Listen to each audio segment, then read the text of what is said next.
Sejam muito bem-vindos a mais um Pop-Up, um programa que é um livro aberto para a cultura popular, que vai na mente destes três acumuladores de sabedoria: Maria Ramos Silva, Bruno Vieira Amaral e Pedro Buxeri Mendes. Esta semana, vamos ser honestos, já tínhamos aqui anos 80 em cima da mesa, já agora fica o aviso, vamos falar desta década a propósito do novo livro do nosso Pedro Buxeri Mendes, já explicamos melhor, mas as mais recentes notícias fazem-nos reforçar o tema e a década, porque Marco Paulo também era anos 80. Morreu esta quinta-feira aos 79 anos, Marco Paulo, um dos mais populares cantores da história da música portuguesa, mais romântica das estrelas pop, homem que contribuiu como poucos para o cancioneiro nacional. Eu aproveito todas as oportunidades para dizer cancioneiro. Gosto muito. Pedro Buxeri Mendes, vamos começar por ti, também és um dos grandes da pop nacional. Eu disse, e vou autocitar-me, um dos maiores cantores portugueses, da pop portuguesa. A minha pergunta é: será que podemos dizer que foi o maior cantor da pop portuguesa? Não sei. Tinha de facto o Marco Paulo, era um fim esperado, morreu hoje, era um final esperado, tinha cancro, não é? Doença oncológica. Lamenta-se a sua morte, condolências à família. Sim, ele tinha e manteve como se diz agora, aparato vocal. É verdade, a linguagem comum, impressionante. Eu acho que isso só foi começando a ser reconhecido nos últimos anos, reconhecido assim por figuras de outra estirpe cultural, vá. Durante muito tempo foi apenas o Marco Paulo, um cantor, nós dizíamos naquela altura foleiro, não é? Em vez de popular dizíamos foleiro. Sim, houve um certo... Foleiro, piroso. Sim, essas coisas. Antes do Pimba. Houve uma certa reapreciação, talvez. Não é? Sim, talvez. O Marco Paulo, de facto, como tu dizes bem, faz parte, muito do repertório do Marco Paulo, deixa-me dizer assim, faz parte do cancioneiro popular português.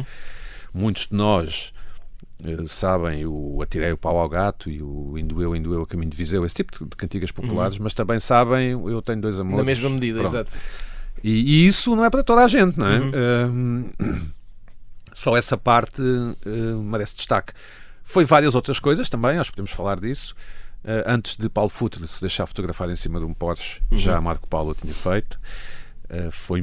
Teve muito sucesso nos anos 80 e 90. Aliás, deixa-me só pegar nesse aspecto. Nós vamos falar dos anos 80 a propósito do livro que lançaste agora, da década prodigiosa. Foi Marco Paulo um dos marcos dos anos 80 em Portugal? E foi dos poucos sex symbol, curiosamente. Eu a dada altura na investigação para o livro, tentei tocar várias áreas, enfim, e depois ocorreu-me que de facto não havia muitos sex symbols portugueses, ou sex symbols homens, sex symbols mulheres portugueses, e Marco Paulo era um deles. Correndo aqui o risco de tropeçar nas palavras, mas, enfim, para as operárias, para as empregadas domésticas, para aquelas pessoas mais humildes, para as costureiras, sei lá, estou aqui a tipificar, obviamente, mas é só para me fazer entender bem. Para uma determinada strata social, o Marco Paulo, de facto, era um galã, era um homem, era um objeto sexual, digamos assim, era uma presença muito forte, não é? E pronto, e o seu repertório ajudava a isso. Aliás, há uma história curiosa que quando o Hermano José lança o Serafim Saudade, ali em 84, no segundo programa dele, no Hermanias, ele é acusado de estar a gozar com o Marco Paulo por causa da cabeleira. Exato. E há umas declarações interessantes do Marco Paulo ao Jornal 7 em que diz: não, o Herman telefonou-me e garantiu-me que o Serafim Saudade não tem nada a ver comigo. Portanto, as fãs que fiquem sossegadas e não se zanga com o Herman José. Está lá escrito, portanto, é uma história curiosa. Maria Ramos Silva. E como sabemos, de facto não tem nada a ver, não é? E na verdade, o que eu tinha planeado perguntar-te é mais ou menos aquilo que perguntei ao Pedro Buxeri Mendes, mas de outra forma. Porém, todos, não é? Porém, neste espaço entre a notícia da morte de Marco Paulo e a gravação deste programa, eu fiz umas chamadas. Tu fizeste uma chamada e temos aqui uma memória familiar para revelar com os nossos ouvintes. Sim, eu tinha vaga ideia disto, mas não que tinha é muito mais noção. interessante do que a tua opinião é isso que ias dizer. A minha opinião não conta nada para isto. Não, mas eu recordo-me de recordo-me crescer com esta ideia, porque às vezes perdemos um bocadinho a noção de onde é que começa a verdade e a história, não é? E eu lembro de ter uma tia que tinha exatamente a mesma idade do Marco Paulo, mas já morreu há 2 anos, mas adorava Marco Paulo. E contava, tinha imensas memórias de miúdos, aqueles tempos de 12, 13 anos, em Alenquer, a brincar com o Marco Paulo, e portanto eles de facto conheceram-se, davam-se. E hoje, Maria, isso é extraordinário. É extraordinário. E eu hoje, em contacto com uma das suas irmãs, a minha outra tia, ela dizia-me, sim, mais do que isso. Eu lembro-me dela me dizer que tinha de facto um caderninho, um bloco, onde o Marco Paulo, ainda muito miúdo, terá escrito uns versos com dedicatória especial, dizer: eu ainda não sou famoso, mas hei de ser. E portanto já mostrava por um lado, essa proximidade com a comunidade, com o público, não é? Com as fãs que ele foi cultivando desde miúdo, ainda nessa fase mais regional, se quiseres, a cantar nos ranchos, no teatro e por aí fora, mas depois também perceber a dimensão e a possibilidade de... ele de facto acreditava que iria ser alguém, não é? Alguém no sentido da estrela e dá-me a ideia que era um dos seus grandes desejos e sonhos, não é? Sim. Chegar a E esse portanto, estatuto. E eu lembro depois, anos mais tarde, esta minha tia via o Marco Paulo na SIC, e sempre que aparecia e adorava entrar em contacto. Eu sou hoje, não é? Adorava entrar em contacto com o Marco Paulo, porque tinha a certeza que o Marco Paulo se ia lembrar desses seus encontros. E olha, fiquei com imensa pena não ter facilitado feito essa ponte, porque acho que teria sido um belo momento. E acredito que se calhar, no meio de milhares de pessoas que conheceu, se calhar havia ali qualquer coisa. Ele teria pelo menos esse carinho e essa atenção, e teria sido certamente... Esta tua memória também surgiu porque, na verdade, o que eu te ia perguntar é que o Marco Paulo teve a capacidade de, voluntária ou involuntariamente, não é? Provavelmente involuntariamente, atravessar gerações, mas ainda que de maneiras diferentes, marcou todas as gerações que atravessou. Todas as gerações. Eu acho que é uma Portanto, coisa tanto muito... a tua tia como a ti. Sim, exatamente. E eu penso que poderá continuar de alguma forma, porque de facto nós quando pensamos, e o Pedro fazia um pouco esse reparo, quando falamos de uma figura como Marco Paulo, há aí uma transversalidade, é de facto um cantor muito popular, não é? Popular não só porque toca essa classe, se quiseres, menos intelectual, menos erudita, mas consegue de facto ter sido reapreciado mais tarde, como também dizias, e sobretudo espelhar muito aquilo que seria um sonho americano à portuguesa, não é? Aquela coisa do miúdo que vem de uma terra no Alentejo, que se calhar teria tudo para ter sido travado, fosse pela falta de vontade dos pais em seguir este caminho, a tropa, quer dizer, houve ali uma série de circunstâncias em que as coisas poderiam de facto ter encaminhado a vida dele noutro sentido, e ele conseguiu contrariar isso tudo. Ninguém pode mudar o mundo, não é? Mas é possível se calhar contrariar um pouco, e eu penso que o Marco Paulo, à sua maneira, conseguiu contrariar e depois manter isso, o vozeirão, não é? Que é aquilo que no fundo nós acabamos por estar a falar. E é extraordinário, posso dizer isto de experiência própria, uma boa canção de Marco Paulo faz maravilhas num DJ set, numa festa. E vê-se depois essa questão das gerações diferentes que sabem as canções de cor. Como estava o Pedro a dizer, sabem o Atirou para o Gato. É um pouco sim, como... e a interclasse, não é? É um pouco... isso funciona da mesma maneira que, por exemplo, as canções do José Cid, sendo que o José Cid aproveitou isso de outra forma, sim, também exato. por ser compositor. Fez o crossover, não é? Sim, e aproveitou e continua a aproveitar isso muito bem, mas o efeito é semelhante, porque essas canções são verdadeiramente, e eu estou a falar das canções do José Cid e as canções interpretadas pelo Marco Paulo, são verdadeiramente, para a nossa geração, a banda sonora daquele tempo, da infância. Exato. Entre outros, não são os únicos, mas passa muito por aí. E o Marco Paulo, independentemente depois da opinião que houvesse nas elites, a verdade é que era extraordinariamente Deixa-me fazer-te uma pergunta, porque eu fiz um trocadilho nesta pergunta. É só para poder dizer ao microfone. Já é o segundo, porque ainda há bocado já fizeste a do Marco, que é o Marco Paulo. Então vai assim: Bruno, vírgula, o que nos deu Marco Paulo que mais ninguém nos vai dar? Obrigado. Está giro. Não sei. não sei. Foi a primeira música que ele, exato, que ele editou, portanto, em 66. E nota que isto não foi ensaiado. Não foi, é verdade. Extraordinário. Que era uma adaptação, como quase todas, todas. As canções mais conhecidas, ou quer dizer, quase a totalidade das canções exato. Conhecidas do Marco Paulo são adaptações de canções estrangeiras. O Marco Paulo, e há pouco o Pedro dizia isso, tinha uma voz verdadeiramente inacreditável. Só que era um cantor era o cantor popular, as suas músicas não eram, as suas canções não eram particularmente sofisticadas, mas eu gosto daquela frase, já disse aqui várias vezes, do Chinatown, que é os edifícios feios, os políticos e as prostitutas, se durarem o suficiente, todos se tornam respeitáveis. Eu acho que isso acontece em quase todas as áreas. Podes aplicar isso na vida, não é? A verdade é que Marco Paulo durou o suficiente para se tornar respeitável, até por uma certa degradação à volta no meio musical. E se nós pensarmos em alguns grandes sucessos populares dos anos 90, dos anos 2000, populares, os ditos Pimba, e compararmos com o repertório do Marco Paulo, percebemos porque é que o Marco Paulo alcançou quase o estatuto de clássico.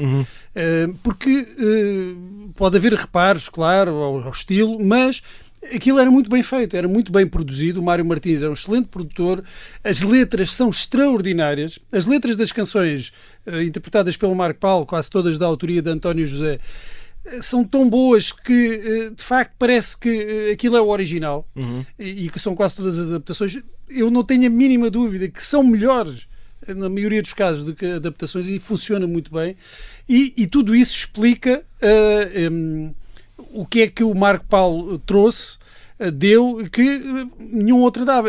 Só para situar, quando o Marco Paulo aparece, o grande cantor romântico popular por excelência era o António Calvário. Tanto que ele participa no Grande Prémio da Canção, o Festival da Canção, em 67, e o Mário Castrim, na sua crónica, na sua crítica de televisão, dizia, isto é uma imitação do António Calvário. E na verdade ele procurava... Era aquele modelo, não é? Era aquele modelo do cantor romântico, do galã. E nos anos 70, no final dos anos 70, quando ele então entra naquele período áureo da sua carreira, é já um outro tipo de galã que o público pede. E ele conseguiu encaixar nesse novo tipo... Eu não sei se é encaixar, se é criar um novo tipo de galã. Nós falámos da imagem, não é? Dos caracóis. Mais de jeans e cabedal. Exatamente, sim, que é totalmente diferente. Ele foi surfando essas evoluções do estilo. E muito bem, até que depois se torna quase um crooner, ali já a partir dos anos 90, também um pouco adaptando-se ao envelhecimento da sua base de... E tendo consciência disso, fãs, claro. Exato. E tendo consciência disso, e as coisas tinham mudado bastante. Temos a explosão do Pimba em meados dos anos 90, e o Marco Paulo fica um bocadinho... Curiosamente, uma mudança fora... que também surge, como o Pedro já falou várias vezes, com o aparecimento da televisão privada, não é? E de como o Pimba depois... Embora tenha aparecido no Made in Portugal, que era um programa da RTP. Sim. O Pimba aparece com a música Nós Pimba do Emanuel, que nem se chama Nós Pimba, chama-se qualquer coisa Pimba. Pimba, não sei. Pimba.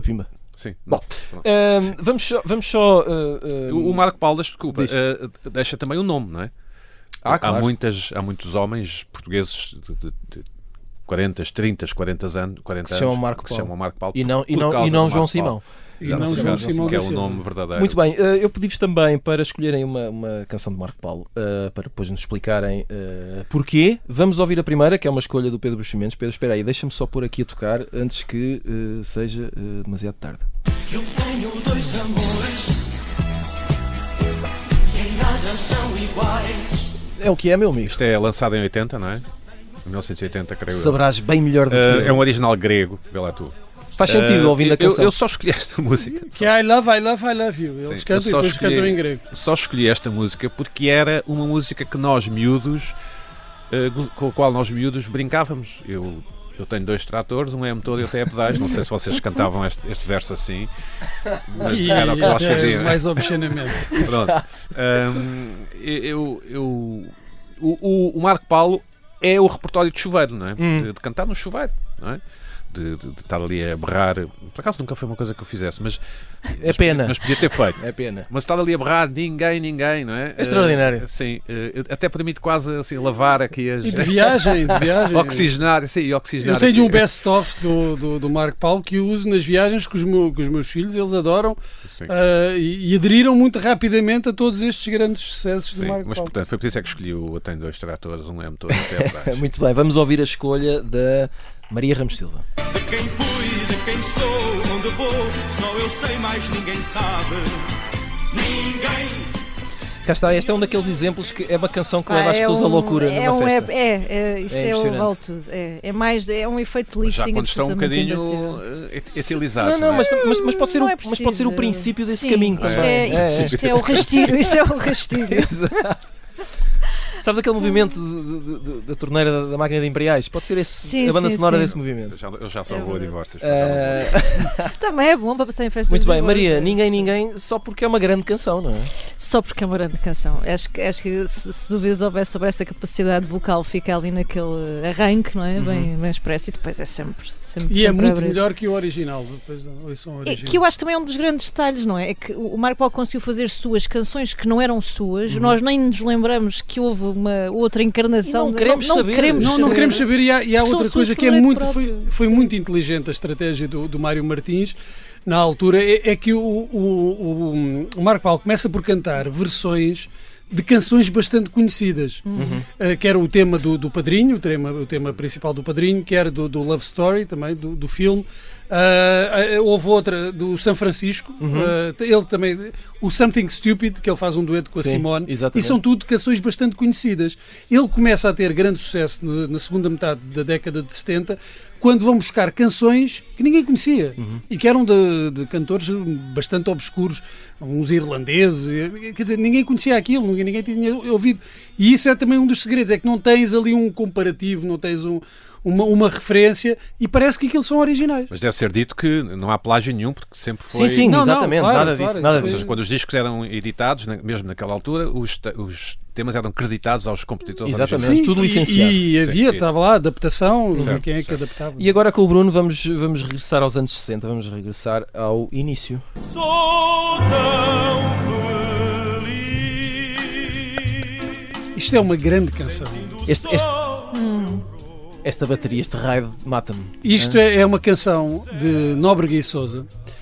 Foi com esta que o Marco Paulo concorreu ao Grande Prémio da Canção, em 1967. O Mário Martins, ele já tinha publicado o EP no final de 1966, com a tal adaptação, duas adaptações, aliás, uma dessa canção do Vó Rei e outra, que creio, de uma canção do espanhol do Rafael. E o Mário Martins tinha dificuldade em arranjar quem compusesse para o Marco Paulo, para a voz do Marco Paulo estava a aparecer naquela altura, e o Nóbrega e Sousa já era um compositor conceituado, por exemplo, compunha para a Simone, e acedeu a compor esta canção para o Marco Paulo. Depois disso, poucos compositores portugueses, eu acho que isso é talvez um lamento a fazer, poucos compositores portugueses escreveram para a voz do Marco Paulo, que é uma voz extraordinária, e eu acho que esse é um dos lamentos que se pode ter agora no momento da morte Sim, de é bem Marco visto, é Paulo. bem visto. E verdade, sim. Chegamos então ao final da primeira parte do pop-up, voltamos depois de um curto intervalo. Até já.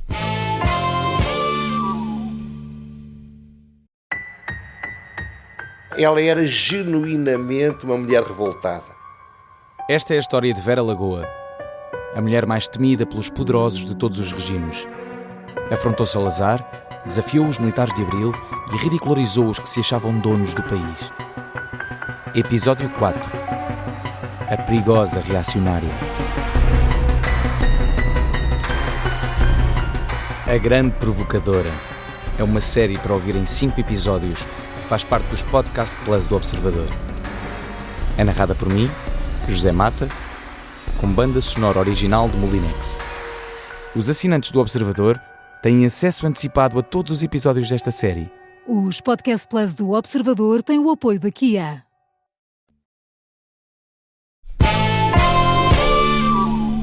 Estamos de regresso ao pop-up com Maria Ramos Silva, Bruno Vieira Amaral e Pedro Buxeri Mendes. Estamos na Rádio Observador às quintas-feiras à 13h. Repetimos ao fim de semana e estamos sempre em podcast. Somos modernos. Siga-nos na sua plataforma favorita. Ora, começámos inevitavelmente este programa com o Marco Paulo, que morreu esta quinta-feira aos 79 anos. E agora seguimos talvez com a década que lhe deu o maior sucesso, os anos 80, já tinha avisado aqui no início do programa. Isto porque, e vamos assumir aqui a publicidade absolutamente descarada, porque é que a fazemos? Porque podemos.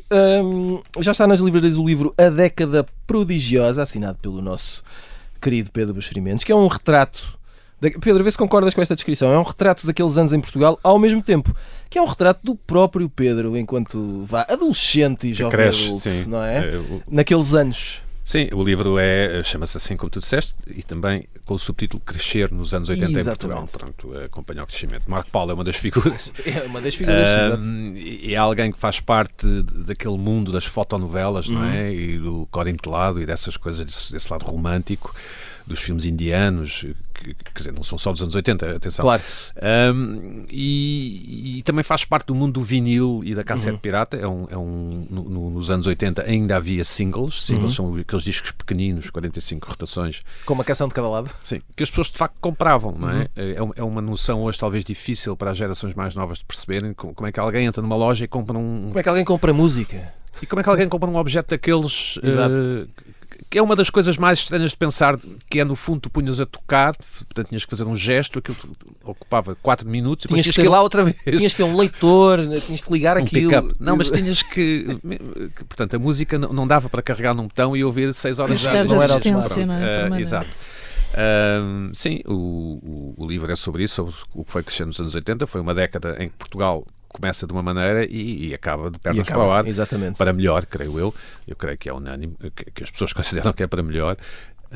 E decidi escrever esse livro porque me pareceu essencial deixar para as gerações que aí vêm, inclusive aqueles que não nasceram ainda. E eu acho que, apesar de tudo, o livro é um objeto que sobrevive.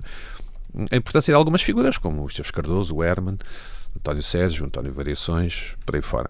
E alguns políticos, claro. Muito bem, o livro está cheio de pequenos, grandes detalhes da vida diária e dos hábitos e os tiques dos anos 80, muitos hábitos domésticos e de rua e de bairro e de café, todas essas coisas. Não me digas que leste o livro, Tiago. Então, vá.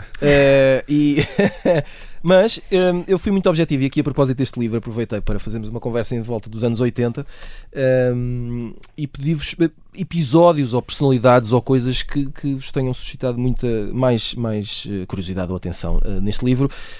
Pedro, vamos começar por ti, naturalmente, e tu queres falar do Frágil e do Bairro Alto. Sim, nós combinámos aqui entre nós repartir. Exatamente. Sim, o Frágil, uma discoteca, bar, discoteca, enfim, acaba por alterar significativamente, que abre em 82, acaba por, ali para alturas do Mundial de Futebol, em junho, acaba por alterar decisivamente a cultura portuguesa, portanto, a chamada noite, não é? No sentido de diversão noturna, consegue mudar o Bairro Alto, porque ao longo dos anos seguintes outras casas vão abrir, outros bares, etc. Mas também culturalmente, porque ali no Frágil acontece muita coisa que vai repercutir na sociedade portuguesa. No fundo, a importância do Manuel Reis, que foi um dos fundadores do Frágil e que já morreu, e depois do Lux, ali ao pé de Santa Apolónia.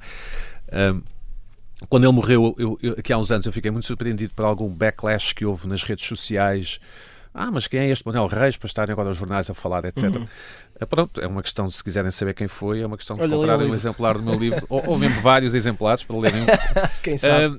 Porque Portugal era mesmo um país pobre, fechado, e muita coisa aconteceu a partir do Frágil, incluindo costumes, incluindo mais liberdade para pessoas que têm outro tipo de afetos, digamos assim, que querem constituir outro tipo de famílias, que se querem exprimir de outra forma. Portanto, Portugal é um país mais livre, mais colorido e mais democrático também por causa do Frágil e da obra de Manuel Reis. E isso eu pretendo, enfim, deixar para o futuro, para que as pessoas no futuro se possam interessar pela sua figura. Maria, tu aqui neste... Aliás, estas vossas primeiras contribuições estão todas um bocadinho ligadas, porque uma das coisas que tu querias falar era precisamente pessoas que fazem a diferença a partir de uma certa erudição, não é? O Manuel Reis é uma delas, mas lembras também o Miguel Esteves Cardoso e o Herman. Sim, e o próprio António Sérgio também com o som da frente. Ou seja, há aqui uma espécie de pedagogos involuntários, não é? Eu penso que estas pessoas nunca tiveram a pretensão de fazer esse tipo de escola, ou pelo menos andarem a moralizar, mas de facto contribuem para essa democratização à sua maneira. Se calhar podemos pôr também aqui o Variações, não é? O Variações também, obviamente, sim, porque há um estilhaçar e há sobretudo uma cultura cosmopolita na escrita, na canção, no estilo de vida, que é muito diferente daquilo que o país conhecia. Repara, o Pedro falava do Frágil, eu nasci praticamente no mês a seguir ao Frágil, portanto não me lembro desses tempos, como devem calcular, mas tenho perfeita noção desse contributo inesgotável do Frágil e depois também de toda aquela galáxia do Manuel Reis. E nós ainda, regressando aqui um pouco, é engraçado, ao Marco Paulo. O Marco Paulo está a lançar uma série de temas importantes como Taras e Manias e coletâneas em 91, isto já em 91. Em 91, e o Pedro fala disso no seu livro, 11% da população ainda é analfabeta. Quer dizer, e nós quando pensamos nisto, quando pensamos do nível de escolaridade, quando é que começamos a ver pessoas da nossa família, por exemplo, para pensar num universo mais próximo, licenciadas pela primeira vez, já para não falar de mestrado ou de doutoramento, quer dizer, isto é tudo muito recente, dá a ideia de que nós somos um país de académicos e de doutores, usamos de facto muito esse prefixo, mas não somos. E, portanto, não me estranha de facto quando nós fazemos este balanço que fosse o país que acarinhava e que escutava Marco Paulo muito mais do que escutava o som da frente do António Sérgio ou que é o Papa à sorda, porque de facto nós estamos a falar aqui de um nicho que teve um efeito absolutamente bombástico e que serviu aqui de dinamite para uma série de coisas, mas estamos a falar de uma realidade muito pequena ainda para aquilo que era o país, o chamado país real, não é? Como nós o definimos. Bruno, neste seguimento também, é um protagonista, é quase inevitável, tanto do livro do Pedro como dos anos 80, que é o Hermano José. Sim, claro, do Hermano, e já falámos aqui do Hermano noutras ocasiões. O Hermano estilhaça por completo a forma de fazer humor e de fazer televisão até em Portugal. Traz não quero usar clichês, mas é de facto muda o jogo. Sim. A partir daí há um antes e um depois do Hermano José na televisão, com tudo o que isso depois implica também mudanças na sociedade. E se nós pensarmos noutras figuras, como estava a Maria a dizer, o Miguel Esteves Cardoso, claro, tem impacto sobretudo junto daquele público que lê e que depois vem a escrever. O Hermano José chega a toda a gente. E, portanto, a transformação impulsionada pela presença e pela ação do Hermano José na televisão, o impacto que ele tem é muito superior a qualquer outro. Eu, se tivesse de escolher uma figura que da sociedade em geral, incluindo aqui políticos e toda a gente, que marcou os anos 80, que ajudou a definir os anos 80, teria de ser de facto o Hermano, porque não é só uma questão do seu métier, da sua não é só arte. o humor, é muito mais do que isso. Não é só, claro. Porque isto mudou a televisão, a forma de se fazer. É verdade que mudou isso também, mas ninguém teve o mesmo impacto até na mudança das mentalidades, na forma como nós nos rimos, aquilo a que nós achamos graça. O que é também muito importante para a forma como a sociedade se vê a si mesma. Ninguém teve o impacto que o Hermano teve, também porque estava nesse meio que chega a muito mais pessoas, claro, que é a televisão. Mas se tivesse de escolher o santo padroeiro dos anos 80 em Portugal, seria o Hermano José. Muito bem, noutro campeonato, aqui um bocadinho mais de política, Pedro Buxeri Mendes, outro dos episódios... a relação Freitas-Soares é uma das coisas pelas quais também passas no teu livro e que também marcou os anos 80. Sim, e é de constatar como nós próprios... Freitas do Amaral, Mário Soares. Certo, estou a usar 86. Aqui. Nós próprios somos os nossos piores inimigos em Portugal. Não sei se alguém disse isso, mas de facto... por exemplo, o Sá Carneiro morre numa sexta-feira, em 1980, e nós temos eleições pacíficas no domingo seguinte para a Presidência da República. Nós em Portugal, quem cresceu como eu naquela altura, teve direito a 10 noites eleitorais na RTP, se contei bem, e aquilo foi um ritual de aprendizagem do que era a democracia, e os políticos portugueses, incluindo os políticos dos países, dos partidos mais nos extremos, digamos assim, sobretudo extrema-esquerda, foram sempre de uma enorme responsabilidade, nunca disputando os resultados naquelas horas seguintes ou na segunda-feira seguinte. E no caso do Freitas do Amaral e do Mário Soares e do professor Freitas do Amaral, foi a única vez em que houve uma segunda volta nas eleições presidenciais, foi muito renhido, foram cerca de 130 mil votos de diferença, e o professor Freitas do Amaral foi dos primeiros a dizer que não tinha havido chapelada, ou seja, que não tinha havido fraude, e isso é uma coisa que deve honrar os portugueses. Nós éramos uma democracia há 12 anos, e às vezes devíamos refletir um pouco mais sobre o nosso passado para ver como nos anos 80 conseguimos estar à altura do desafio da democracia e pronto, e é uma coisa que deve ser saudada e referida, acho eu. E saudada porque veio de um fascista, não é?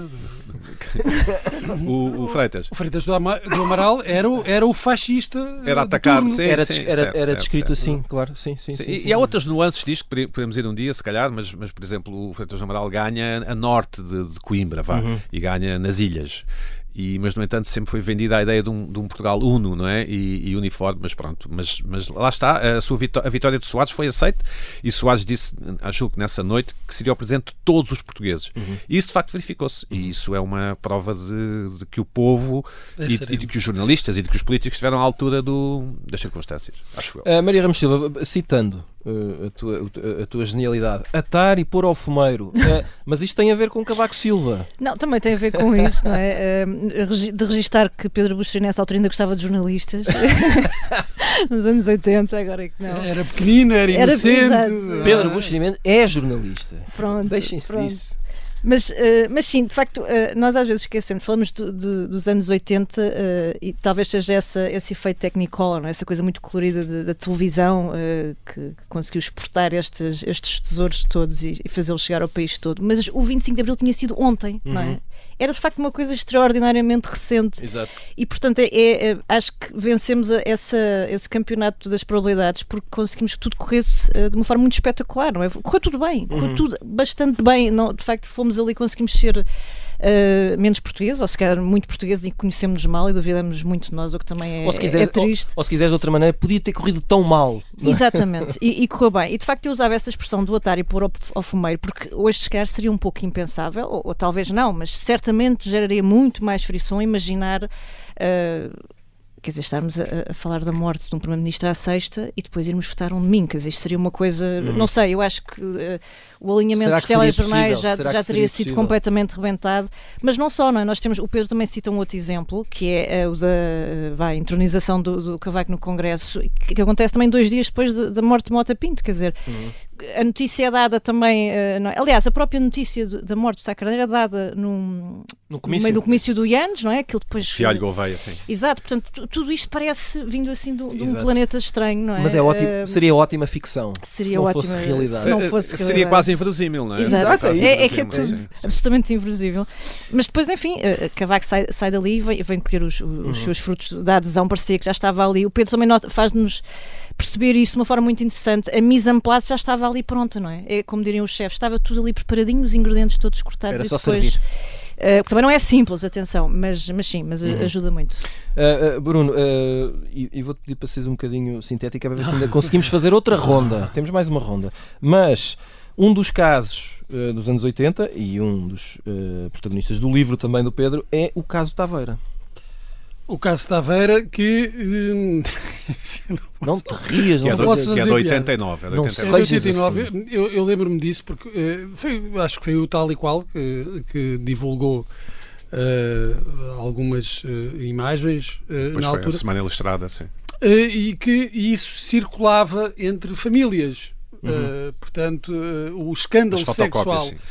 sim. Os jornais circulavam, as pessoas mostravam o que é que se passava ali e discutia-se. Eu lembro-me, provavelmente não era em todos os meios sociais, mas daquilo ser um tema de conversa, porque era um escândalo que ultrapassava fronteiras. Exato.